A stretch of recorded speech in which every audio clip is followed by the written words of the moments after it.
This week you've probably realised we've got quite a few people online today, which is fantastic because people are actually discovering and realising that study has started for the year, and I realise many of you are busy in your lives and trying to do a whole range of things, and study's just one. Recent research from students studying actually in Queensland shows that study is about the fourth priority in life goals and priorities. So it's a balancing act, and I do appreciate that. So as part of that, I've actually decided to try and do something a little bit different with this course of study, in that I'm going to try and break the content of the course up into two parts each week. One week I'll do a short recorded video of the course content, and I'll post it onto YouTube. I only did it yesterday, but I'm going to try and do it every Monday, so it's there for you in plenty of time. That gives you a chance to go through the course content and look at some of the issues that I'll be raising, certainly as the person conducting the course, so that by the time we get together on Wednesday on the Zoom session, we can focus much more on your issues, and we're not actually dealing with issues that Gregson deals with very well, for example. We can actually focus more on the content of what may be important for us. So I've actually put a notice on the course forum saying to people, look, there has been a redesign done. So please get on, if you can, on a Monday or Tuesday, have a look at the content video. And by the end of Wednesday, I'll post the Zoom video, which will hopefully reflect some of our discussion and issues. So moving on from that, this week obviously it's the ACS. And curriculum design, as I said in the video I shot yesterday, can be quite a dry and boring aspect of being a teacher. You're constantly ticking your curriculum boxes, and you need to do this in ways obviously that, particularly as a pre-service teacher, that are going to get you through your pracs and also enable people to assess your understanding of what it is you're teaching yourself.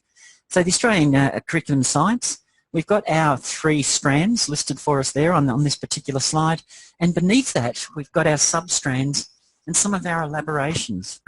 So you'll see, for instance, and this is relevant particularly to your assessment item 1, because I want you to be thinking at this stage when you're putting together your 20 slides, which one of these you're going to focus on, the biological sciences, the chemical, earth and space, or some of the physical sciences. What you're going to elaborate in these pictures. Are you going to have pictures of the nature and development of society, the social influences? Are you going to talk about the use and influence of society in children's lives and students' lives, or in science in general? Are you going to provide running pictures and descriptions or questioning, predicting? You've got all of the skills components here. So you've got your substrands and your elaborations pictured here. So for assessment task 1, you are really going to be taking the ACS. You're going to be looking at the strands, and you're going to be finding pictures to narrate this and explain it. You're then also going to be using this fairly dry document we call the ACS curriculum to highlight aspects of what you're going to focus on here, whether it's the skills components here, okay, whether it's some of the other elaborations here, or whether it's some of the sub-strands. So here's our curriculum document, and that's what this week is about, getting to know it. So the overview, as I said to you, from now on I'm going to ask you, so we use our time together wisely. On a Monday, if you can, or a Tuesday, have a look at the online session before attending the Zoom session. That way you can come along with questions that you need to get answered. So it's really important that we do that up front. And each Zoom session on the Wednesday between 10 and 11, I'm going to be dealing with these 4 aspects. Housekeeping, what are the weekly take-home messages from this week? Things you really ought to be grabbing hold of. 2, what messages or what cries for help are coming from the Q&A that we need to address as a group? 3, any activities from Gregson or your other tech that that are useful for us to explore related to your pre-service pracs? And finally, this week I'm going to comment on the PMI curriculum familiarisation task. The PMI is a technique used by Edward de Bono, plus, minus and interesting. It's a great activity for early childhood and primary kids. So just looking at that particular diagram, as we can see, we go on to talk about in the week's lecture, the Australian curriculum is a political document.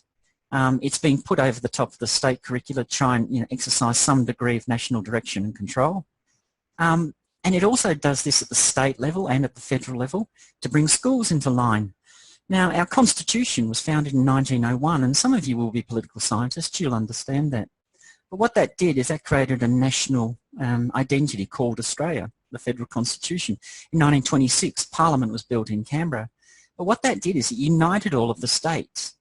Now, that constitution is particularly important because it says where state and federal laws conflict or practices conflict, the federal laws are the ones we have to adhere to, or the federal standards are the ones we adhere to. So you can see John Howard in 2010 quite deliberately set out to take control of curriculum in Australia in the foundation to year 10 levels. And this impacts on schools, and it impacts on you in your classroom, because when you do your pre-service prac down here, you are going to have to link your lesson plans to the ACS. You're going to have to identify the strand or multiple strands. You're going to have to identify the substrands, and you're going to have to demonstrate how that will be elaborated through your teaching. Any questions, please just interrupt, okay? Please just interrupt. So this is what we're going to be doing from now on each week. We're going to have the content session that'll be up for you on Monday, and then on Wednesday we're going to have this head-to-head chat about what we're actually doing. The housekeeping and take-home message this week, really, as it says here in the purple box, curriculum and pedagogy are toolkits. Now, some of you will relate to the notion of the recipe really well. The curriculum is your recipe. You know, a cup of flour, 2 eggs, it's all laid out there for you. You know, you've got your strands clearly visible. Your pedagogical toolkit is the way in which you put that all together. And we do know that the baking of a cake, or the making, in my case, of pancakes, I love making pancakes, the best pancake in the world actually depends on how I follow my process. So the science of making pancakes is a form of pedagogy when it comes to pleasing the appetite. The science of education is the pedagogy of teaching children. Don't get it confused with andragogy. Andragogy is about teaching adults and adult learners. Pedagogy is reserved strictly for children. And we can see here this week's materials, you know, elaborated here the strands of the science course and the challenge facing the teachers. Now, in the online lecture, I talk a little bit about that, about how the teacher is, you know, dealing with this notion of putting what is science together, what they think science is, what the curriculum says science is, the level of student interest and community interest in what sort of science. If you're living near the coast, obviously, marine sciences are a strong focus of your community, and what time in people's lives they have to deal with it. I also talk about curriculum being broken into 3 different strands. Really, it's 2. There's formal curriculum and there's hidden curriculum. But when we look at the formalised curriculum, depending on which school and which education system you go into, you will deal with a different process or a content-based system. It could be if you're teaching at the HSC senior level or in the IB senior diploma, you're following very strict content material. The vet sector, we know if you've done a certificate or diploma, it's content-driven. Process-based, Reggio Emilio, Steiner schools, even the IBO, the middle year program, are all geared towards developing a holistic individual. The Flexible Learning Centre is about picking up the pieces, about kids who've fallen through the system. They could be at year 9, 10, 11. They've been perhaps expelled from a number of schools. They've perhaps been doing custodial sentences and released into the community. The Flexible Learning Centre provides these individuals with access to schooling. So you can see the curriculum can take many forms. The Scavenger Hunt was a really, really interesting activity that Linda Pfeiffer, the original host of this course, has put up for you. And I would argue that it probably contains the content material for this week. So if you can come out of this week having read this and understood it, you are pretty much on top of the levels of curriculum knowledge you need to complete assessment item or assessment task number 1. Now, I'm going to pause there and create some space for some questions. Does anyone have a question about the Scavenger Hunt and about how to use it or how important it is, or any questions about the content of it? So I'm going to pause. Please unmute your microphone and ask any question. Just introduce yourself first. Just first name is fine. Here is my concern, and bear in mind, no concern is too silly. Okay, we're here to learn. Fire away. I'll see how long the silence lasts before I continue.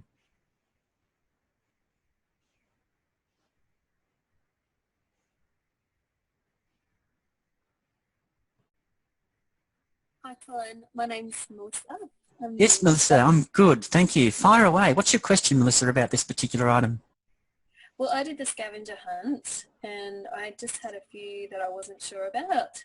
Yeah, fire away. Do you want to talk about them? Yeah, well, I got the what levels or bands are each strand presented in. I wasn't sure about that. Yep. So the year levels would be F to 10. Oh, yeah, so Yep. that's easy. And what teaching approach is embedded in the Australian curriculum? Right. Now, there's a really interesting overlap to last week. Remember we watched a video from Professor Dennis Goodrum, and he talked about the Australian science curriculum, about what it set out to achieve. I actually put another link to a little video from South Australia on materials this week as well. The approach basically, Melissa, is inquiry-based. Yeah. Yeah, they want children to be scientists in their own worlds and think scientifically, so create the thinking that's going to lead to understanding.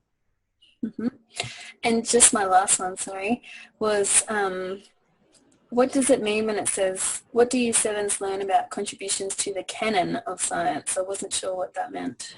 Canon is the body of knowledge. Science is full of rules, regulations, and principles. And as we go on, we're actually learning more and more that we disprove those principles. So Year 7 students are actually learning to test principles. All right, great. Thank you very much. You're welcome. Any other questions? All very good questions. Thank you, Melissa. I really appreciate that. And hopefully as the year goes on, we'll all open up and certainly get a little more comfortable asking our questions. Okay, I'll drag that one away and put it aside. If you haven't had a look at that yet, please do, because if nothing else, the take-home message for this week really is that particular document. It teaches you how to read the curriculum description, how to view how the strands are presented, and also how to look at the elaborations, of course, which you'll be doing once you get into school teaching. We also suggested have a look at the Year 3 unit called Cool It. Did anybody do that? Has anyone had a look at Cool It? Anyone like to share a comment?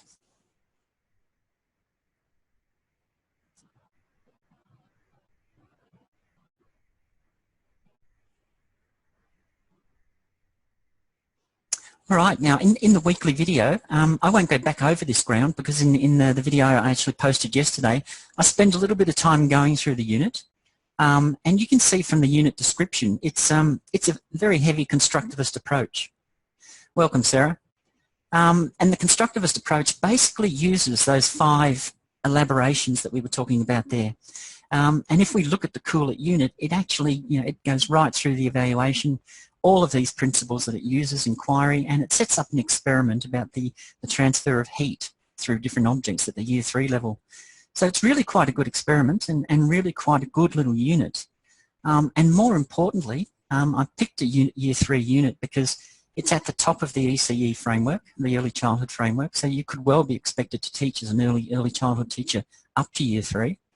And it also is obviously very much part of the primary framework too. So have a look at Cool It. The task is a PMI. What do you find is interesting about it? I mean, I thought it was very well structured. I thought it articulated extremely well to the prior learning of the students. I thought it gave them a really scaffolded process they could all go through. At each stage, it tells you what the student will do, what the teacher will do. It's very clearly linked to the national curriculum. And again, anyone not from Queensland, don't be put off by the fact that it's formerly the QSA, the Queensland Studies Authority, or now the QCAA, because it's still an F to 10 unit. So anything in that F to 10 framework in any state in Australia complies with the national curriculum. So it's a good example for you to use. So please have a look at Cool It. The task is a simple PMI, and really, it is worth doing again. So the take-home message is there. By looking at Cool It, it'll help you further develop some of the principles in the scavenger hunt and help you learn how to read a curriculum document, which is really what this week's all about. From the Q&A forum, I had a couple of questions here about accessing the assessment task 1 description. It is available both from the forum, I posted it there, and also from the Moodle. So that link is working from the Moodle. So please, if you can, just make sure, go back, refresh your browser, make sure you're on the home page and in the right spot, and you should get that task description down. I also thank, I think it was Kate McNamara, for pointing out the link to the South Australian video is actually broken. The reason I put up there, it's a great little document to watch. It's a little sketch that builds upon itself, and it's really a minor Pekakusha. So if you have a look at it, it's a good example of what you've got to do for assessment task number 1, a mini version. And also, if you can, please post more questions. Let's make the forum buzz.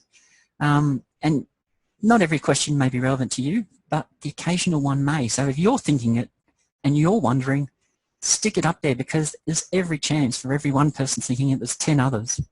And that's just my experience in 20 years working in universities. Gregson has a couple of tasks this week.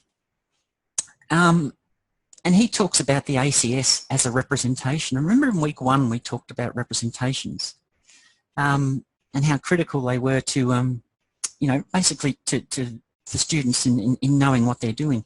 Principally, students form a mental model. And in science, what we're trying to do is get them to test that mental model against their experience.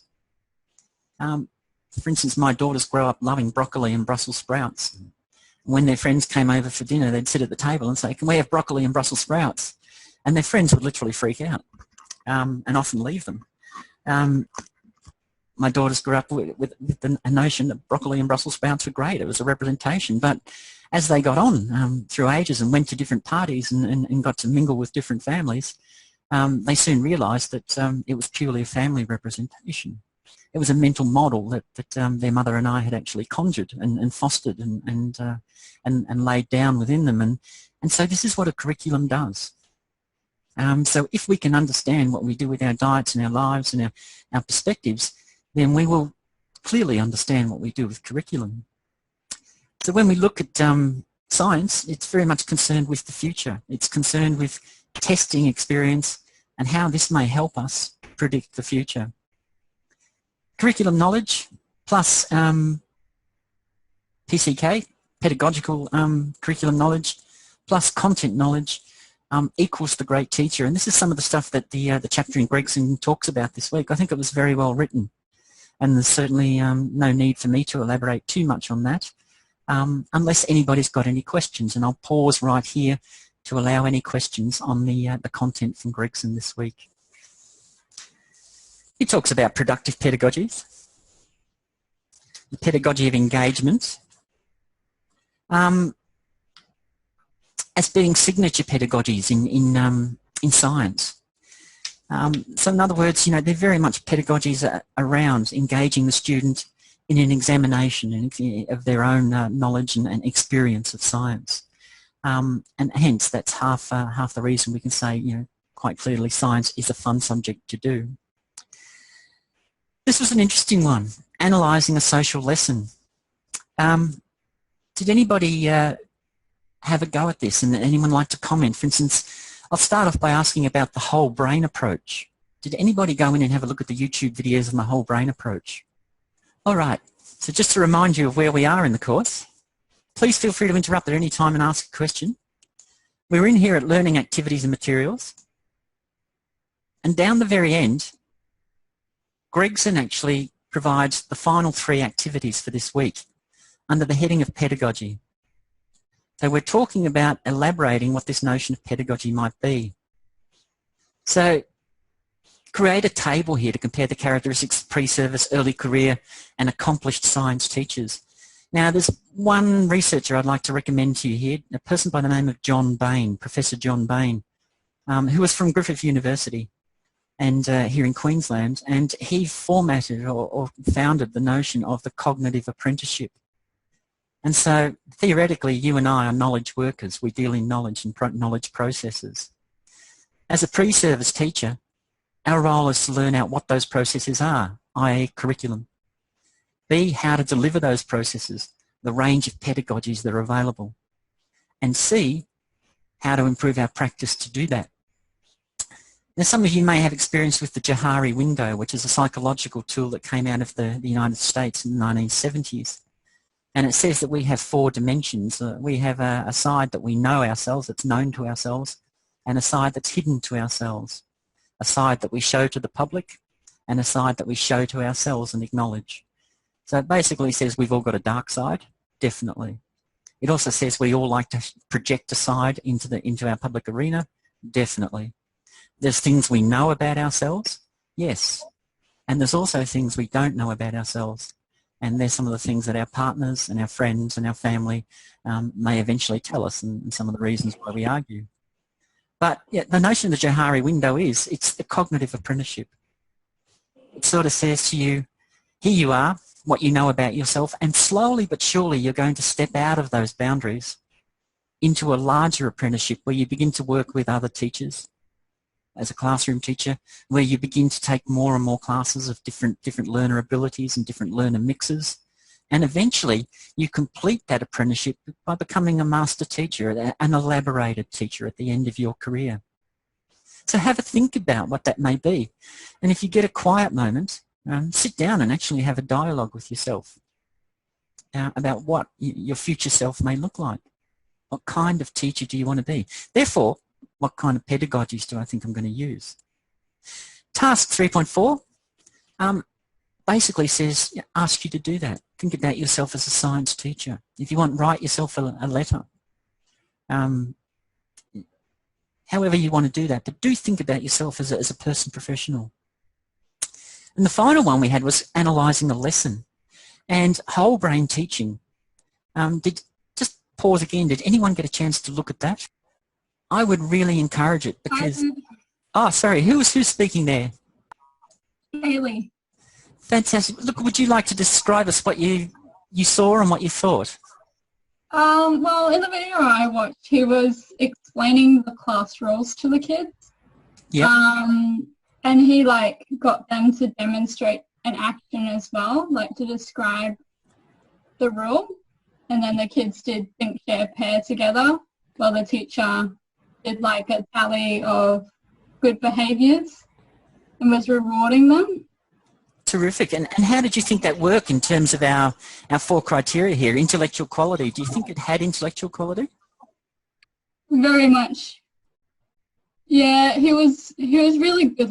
Every one of the kids was responding to him and giving it a go. And it was a lot of verbal. So the kids weren't just sitting there bored. They were actually doing something that they were enjoying. Yeah. Yeah. And that brings us very much on to points 2 and 3 about connectedness and social supportive, doesn't it? Yeah. Yeah. And also recognition of difference.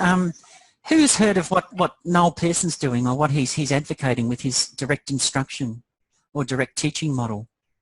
Now, I'm assuming you're familiar with Noel Pearson. Noel Pearson is the director of the Cape York Institute, and he has basically, and his institute have taken over control of education in Cape York and the Cape York regions in conjunction with Education Queensland.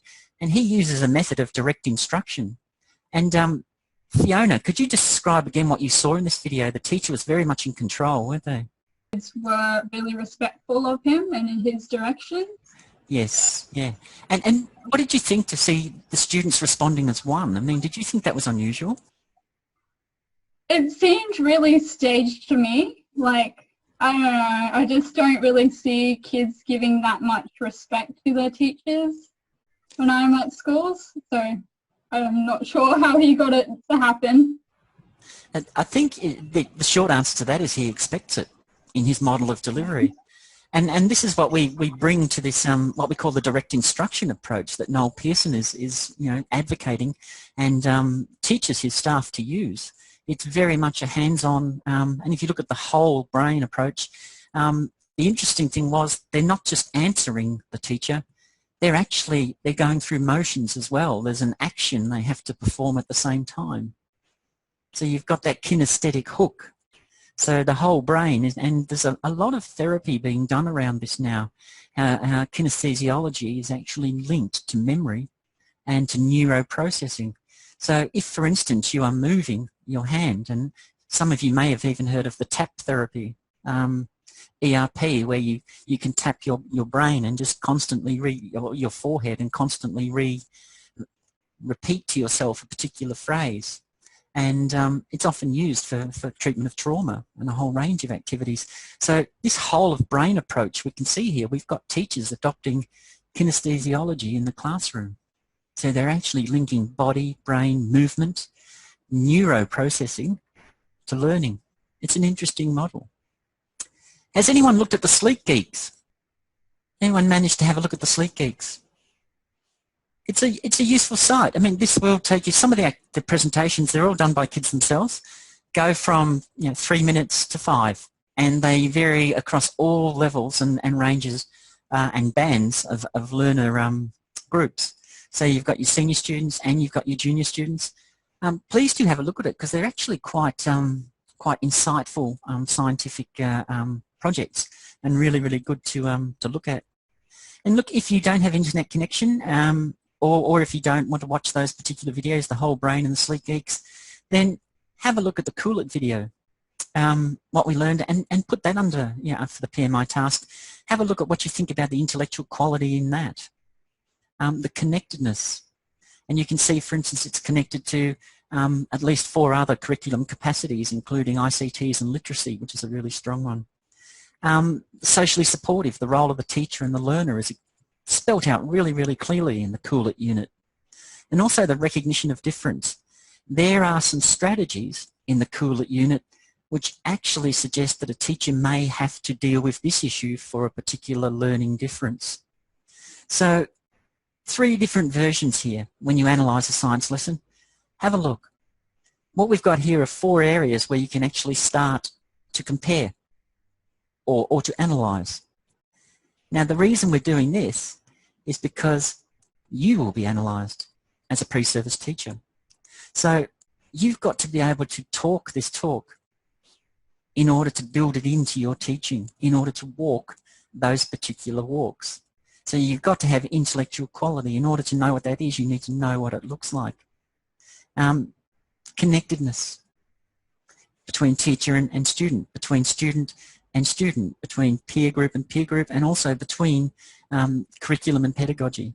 Socially supportive environment. If everybody's there in a whole brain classroom, then everybody's gesturing and everybody's responding. Recognition of difference, well, if everybody's doing it, there is no difference.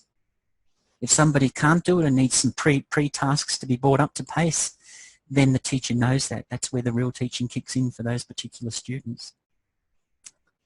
So please do have a look at those. They're very much browsed through. Again, the body of this week's work was really very much in the scavenger hunt. Learn how to read a curriculum document. Now we're asking you to learn how to spot the curriculum at work. Links to assessment. Now, your 2020 slide. As you can see, when you're thinking this week, you're looking at the curriculum document, you need to be thinking about the strands, the sub-strands, and the elaborations that you're going to demonstrate. Now, I'll pause there and open the space for any questions about this particular piece. I have one question. You know, with like the list of questions, like you don't show them on the screen at the moment, but there's like a list of questions like down the bottom of the sheet.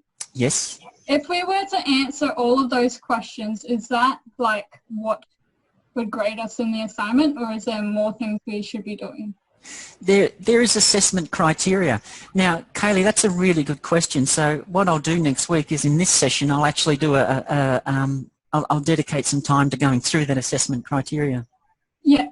Would that be helpful for you? Yeah, I couldn't actually get the assessment criteria. Like there's a little bit on the page that I could get, but when I clicked on the assessment criteria to download it, it just went to your name.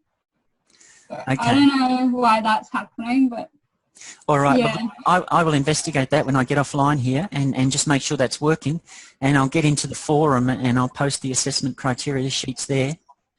Thank you. And next week I will run a session on going through those and sort of talking to you about what they mean and what it is you'd be expected to do. So really good question, thank you. That's all right. Anybody else got something they'd like to raise at this point? Colin, it's Nicole here. How are you? Very well, Nicole. Yourself? Good, thank you. I just have a question about the photos for us to use for our slides. Do we have to take those photos ourselves, or can we source them from the internet, or what's the... Yeah, you can source them. Look, that's a really good question too. I mean, obviously, if you can take them yourself, fantastic.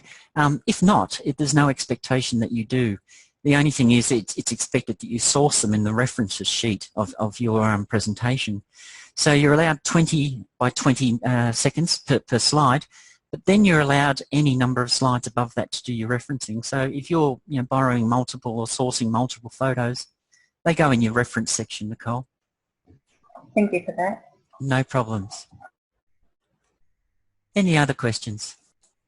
I thought it was fairly useful at this stage to show you Linda's version, and basically what she's done here, and see if we can get the slideshow to run. The computers here have limited memory, so limited RAM, so I'll just see how far we can push them. Yes, it's running. Now, as you can see, this is Gardner's multiple intelligence model. It doesn't actually fit our topic, but it's a good example. And as Linda says, it's not actually an exemplar. It's just an example. So she's not saying this is what I want you to do, but she's sort of saying here's an example of how that criteria and that task can actually be presented. So this is on the Moodle page for you as an example. It says clearly example. And as you can see, this is pretty much how it will look. You will have down in the right-hand column, she's got her little speaker button. And all that means is, it just signifies to the marker that there is talk attached to this page. And so when I go to mark it, if I can't hear that talk, then I'll know to open the document and make some manipulations or have a look at the version to make sure that it's compatible so that the talk can actually play. Now, the steps involved in putting this together are also on the web page, on the Moodle page, sorry. And we'll just move on to the next slide. You can see pictures.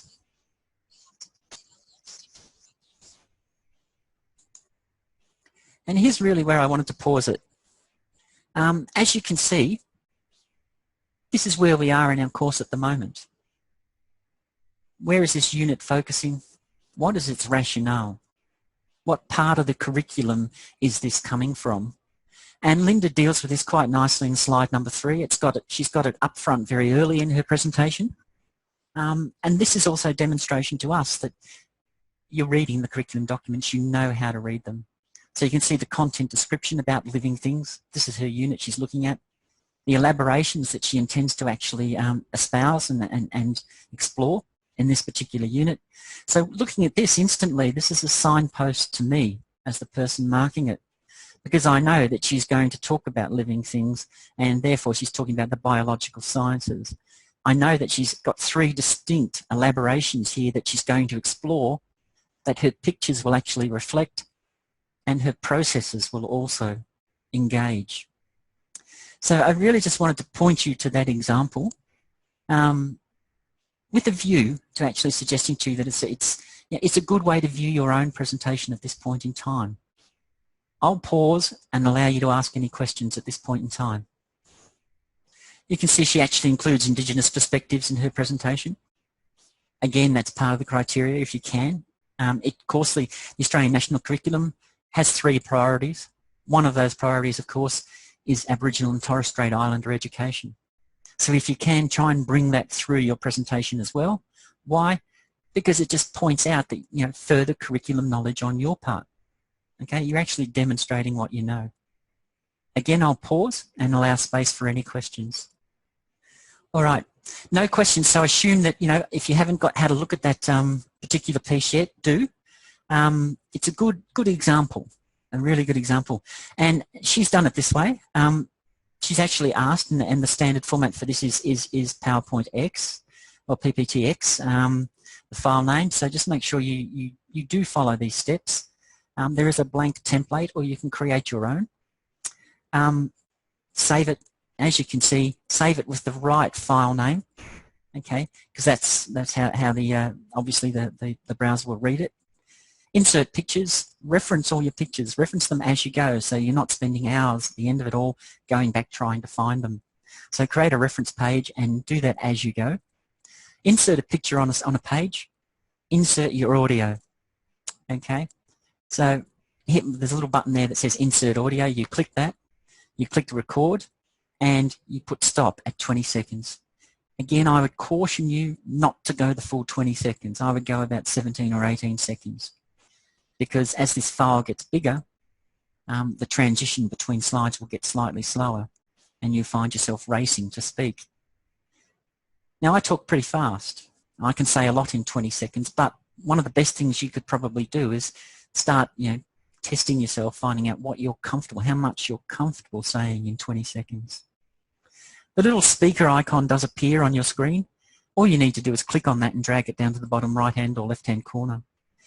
It's good if you can put the speaker icon in the same place for every slide. That way it creates, I guess, a commonality, a branding for your particular presentation.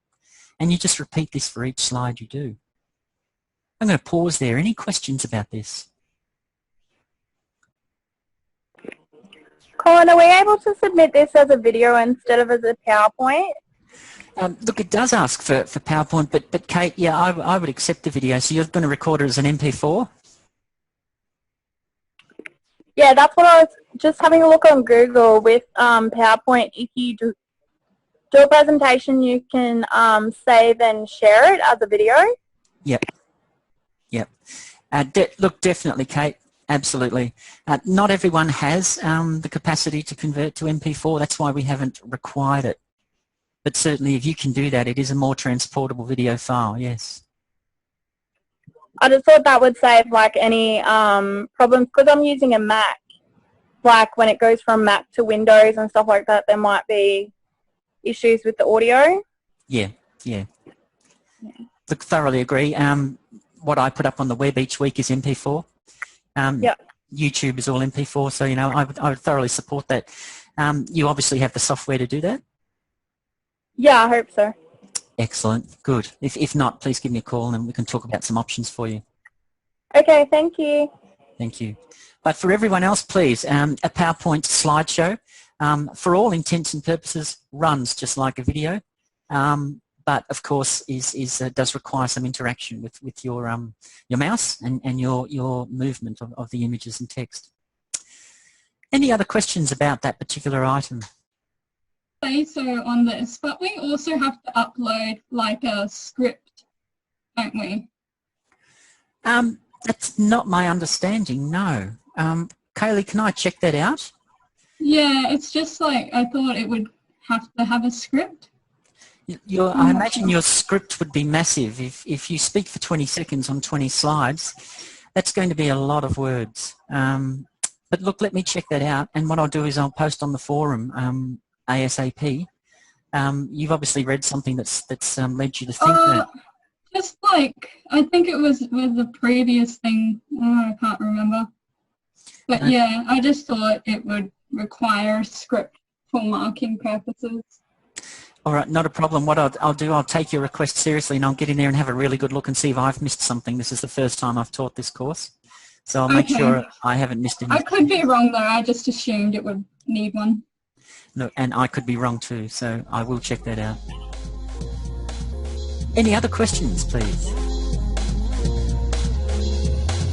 If there are no other questions, what I will do is actually put an end to this session.